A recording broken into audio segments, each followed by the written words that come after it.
Guests are here for the premiere tomorrow at the Paramount Theater of a new documentary called Descendant. Please welcome director Margaret Brown, along with two of the subjects of her new film, Joycelyn Davis and Vida Tunstall. Congratulations, guys. Descendant got picked up by Netflix, and these young up-and-coming producers by the name of the Obamas. You guys, Heard of them. We're familiar with them. I see them in the news. They saw this story and they're like, "Yeah, we're going to produce this." And also, I heard this young DJ Questlove. Also, so you all have all the momentum. You got the biggest names, and the story is absolutely remarkable. For people who don't know, Margaret, I'm going to ask you first. Tell us the story of the Descendant. Just set it up for us. I mean, the Descendant should tell the story. All right. So, hey. Yeah. Vida or Joycelyn, tell us one of you, take it away. Tell us the story of the Descendant. What are we looking at here? You're looking at a variety of things. You're seeing a lot of grassroots people, boots on the ground, environmentalists, descendants doing their thing, telling the story, making sure it goes all over the world. So it's a variety of different things. So the story is that got Margaret involved in your story, in your community's story. It's a part of history of America that I did not know about. There's a ship. I'm going to mispronounce it. Clotilda? Clotilda. The last slave ship that was here in America that illegally brought slaves from Africa. It lands in Mobile, Alabama. They find the ship. The descendants of the ship are a community who live near Mobile, Alabama in Africatown. And you are literally the descendants of this living history. You find the ship, there's a story, there's a community, and the community which is surviving, despite all odds in the United States of America, that has a atrocious history against its black citizens. You are still trying to survive, even though there are neighbors actively trying to undermine the community, the legacy, and the history. And yet you are here, the story is being told. Did I get that right so far? That's perfect. I try. Margaret, what attracted you to this story? You're a filmmaker, you've spent time in the South. You could have taken on so many different stories, but you saw this and you're like, I'm going to focus my lens for 4 years and spend time with Vida, Joycelyn, and this community. Well, I made another film. I'm from Mobile, Alabama, and I made a film 15 years ago with a folklorist named Kern Jackson, who also is in this film and co-wrote the film with me. And we've been talking about sort of the issues surrounding Africatown for a long time, 15 years, and about actually Lewis Black, who started South by Southwest, some other people, 4 years ago. I was living in LA then, and he came to LA for a funeral, and we were meeting for breakfast at his hotel. And I was telling him what was going on in Africatown. They thought they'd found the ship. It ended up not being the ship at that point. Later, they found the right ship, and I was telling him what was going on in Mobile and how there were people writing me on Facebook telling me, you know, the story of finding the ship is sort of not the story. There's this whole community, which I knew about but didn't know as much about as I do now. And I was telling him all these like messages I was getting with people saying like, you need to go back. And he was like, you should go back. Are you crazy? This is the most incredible story ever. You need to get on a plane right now.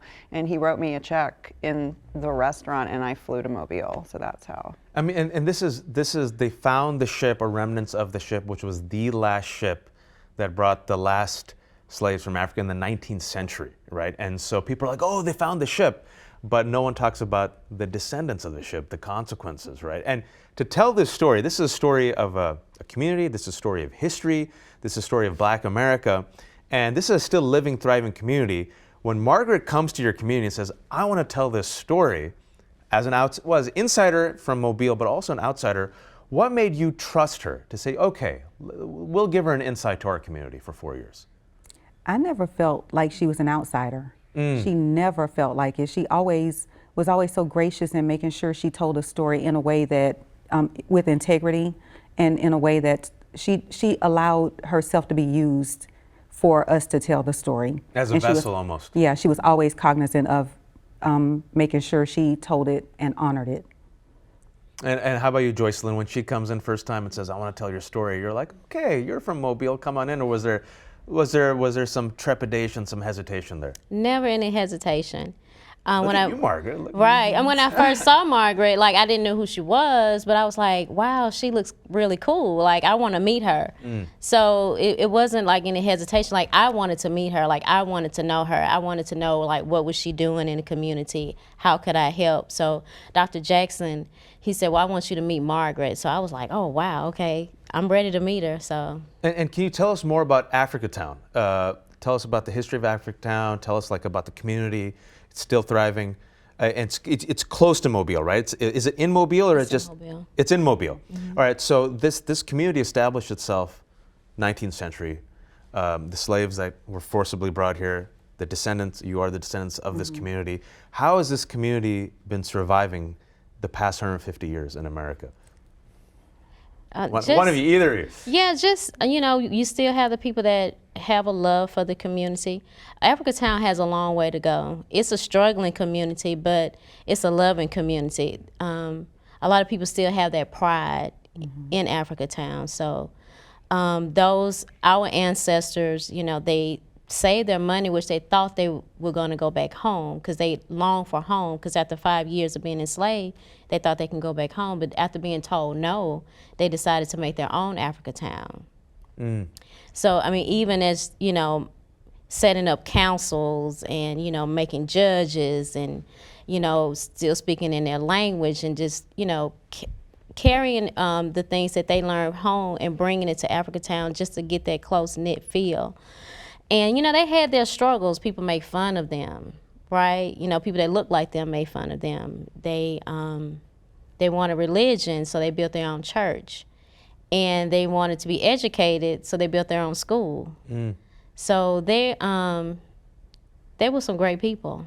Young people, because the ages ranged from 2 to 25, so these were young adults, right? Brought here against their will to a country under the most horrific circumstances imaginable. And they survived. And survived and thrived and retained the roots in their culture and established it in what was a foreign land. And that's still that root and that history, which was actually aggressively erased and is being erased right now as we speak. Yes. Nationally, to retain that's something remarkable. That's like a living history. And so how is that history under attack right now by some of the forces around your community?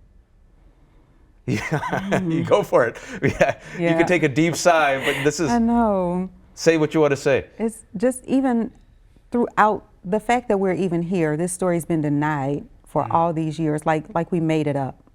And the fact that we know who we are is based on this oral history, but we still have industry encroaching on this community. It's like it's getting closer and closer in.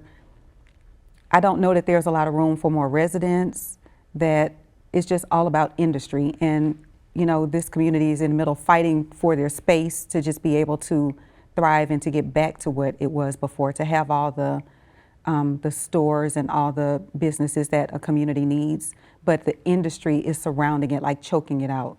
Is it type of gentrification we're seeing, or is it an aggressive assault specifically? I mean, because when you say the industry, Margaret, when you documented this for 4 years, do you see what we're seeing even in Austin, like a type of gentrification trying to? It's different than that. It's different.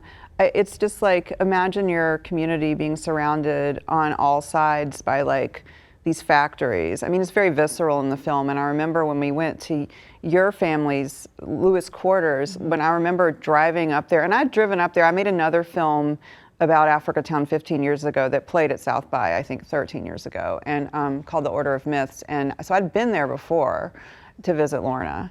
And so I remember when we drove down the road, which the mayor of Mobile owns this, or used to, he sold it, but he owned this lumber yard. And to get to this historic neighborhood, you have to drive through the lumber yard to get to this beautiful, like, residential oasis.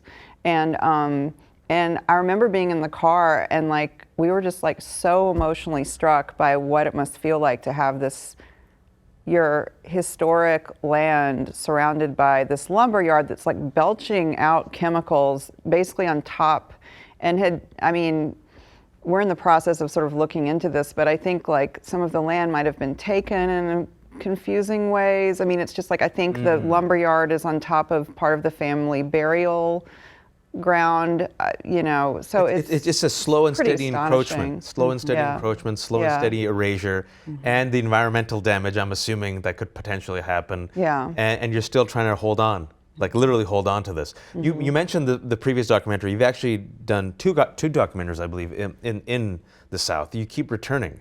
All my documentaries have been in the what is South, it about, I mean, as a person who was born and raised in California, now lives in Virginia, I'm feel sorry. the weather was nice at least Yeah, in yeah. California. But there's something about, if you really want to understand America, want to understand American history, you have to go to the South. You have You to. really want to understand Yeah. it. The type of history that, in my opinion, is being actively erased right now, banned.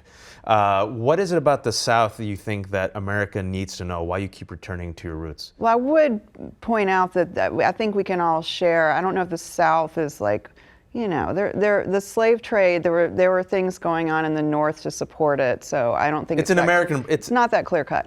But I do think that like I'm a Southerner. I think I'm biased, but maybe in Texas I can say this. You know, like It's a safe space for Southerners. safe space. Yeah. I think Southerners are the best storytellers. I think that. You know, I think in Mobile you can't really like throw a rock without hitting a great storyteller. Not that I would throw rocks at storytellers, but like Figuratively. Yeah, figuratively. I was just struck by this community's like ability to just like really tell things in an engaging way. I mean, like, you know, when you're making a documentary, you're always casting, and we have so many like people in this film that are just like so eloquent about this history that's been passed down, and that just, you know, that's kind of like what you dream about as a filmmaker, that like people, you know, will be able to explain things and make things come alive in ways that you can't even imagine. You just have to like turn the camera on. So it's the oral storytelling tradition. Yes. It's how you keep history Absolutely. alive, how you keep Yeah. your ancestors alive, you keep your culture alive, religion alive. And I want, you know, as I'm listening to your story, it's like a microcosm of what's happening in America right now. This fear of telling the true American story, the real American story, is triggering people to the point where they feel like they gotta ban it. They gotta ban CRT, right? Even though CRT is not taught in elementary schools, I took it as an elective in law school. But they gotta ban history books. They gotta ban stories by Black and brown authors. What is it about the story, you think, specifically the story of Black people in this country, that you think is so terrifying to some forces in America? Joycelyn and Vita. It shouldn't be.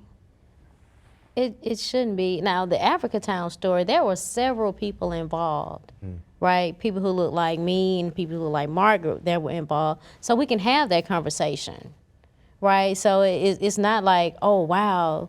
You know, you learn more if you talk more instead of hiding it. You'll be surprised, like, oh, wow, I didn't know that happened. So let's talk about it. But that learning aspect seems to be what people are terrified of. Yeah, Oh, wow. they don't want to own their part in it. That's it. They don't, like, I will be mad at you for you making me feel bad about what I did to you. And that's what I think that's all about. They don't want to own it. And do you want people to feel bad No. by sharing this story? No, but I want people to own it and to understand that this happened, this was a real thing, it's still happening, and the only way anything is going to change is for people to look at it and acknowledge it, and let's deal with it. But you cannot deal with it if you keep denying that it exists. And you know, with people, and I think Margaret made a good point when I was talking about the American South, this is not a Southern problem, this is an American problem. This is American history, right? And you can't erase it. You can't ban it. It's still going to be there. Exactly. The descendants are still here. Exactly. They're going to be in your face. Loud. Like, you're not going to go silent. What, you know, when you guys made this movie, you're like, all right, we're gonna hopefully there'll be an audience for it, right? And you're taking this movie out, and then these young producers, Obamas came. And like, when you found out that the Obamas were interested, how'd you all feel? I'm gonna tell you, when I first heard it on the Zoom call that Yeah. morning, when I first heard it, when they said the Obamas, I said, "Oh my God!" I started crying. I literally cried. Worth crying about. because No shame in that. This is the first Black president, and with this story, to pair it up with this story, just it's huge. It's huge. And on Netflix, Yeah. It will be available to everybody. When is it coming out on Netflix, Margaret? We don't know yet. But it is. Fall. The It's fall. It's coming out in the fall. I got a final minute. What is the takeaway for you? When people watch this, what do you want them to take away? Like this story in particular. Joycelyn, I'm going to start with you. Oh gosh, the richness of it, the importance of it. I never thought that this story would get this broad and this wide. You could have never told me as a child, you know, visiting my great grandmother in Lewis's quarters, attending Union Baptist with the bust of Cudgel Lewis, and just surrounded by the industry, and going to Mobile County Training School, which is the school that they built, that this story would get this big.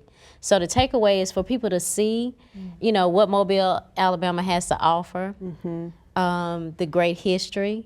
So that's one of my takeaways. Margaret? I mean, I'm going to echo a lot of what Joycelyn said, like history in plain sight, you know, that has been denied, and we have these leaders that can tell us because they've learned it their whole lives. Vida, the Descendant, gets the last word. What I want everybody to know is that there is still a fight to save Africatown. So the history is there. It's a rich history, but it is actively being erased, and this actual literal community is, you know, we need to save Africatown. And so that's what I want everybody to know is that there's still a fight going on, so get behind us. Like, keep up with what's going on and get behind us in any way possible. I can't wait to see it.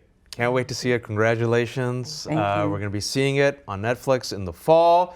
You can check out Descendant. Can they check out Descendant South by? Yeah. When is it premiering? Tomorrow at noon, we'll be at the Paramount. At the Paramount tomorrow at noon, you can see Descendant. The Obamas like it. Questlove likes it. Who else? You said you give me another name. Black Thought. Black Thought. All these young up-and-coming producers, these small names, all behind this fantastic story. You can meet the Descendant themselves at Paramount Theater tomorrow, Sunday 12 p.m.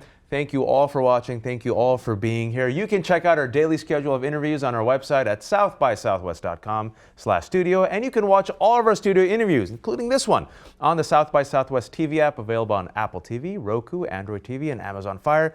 These interviews will also be available on our YouTube channel at youtube.com/SXSW.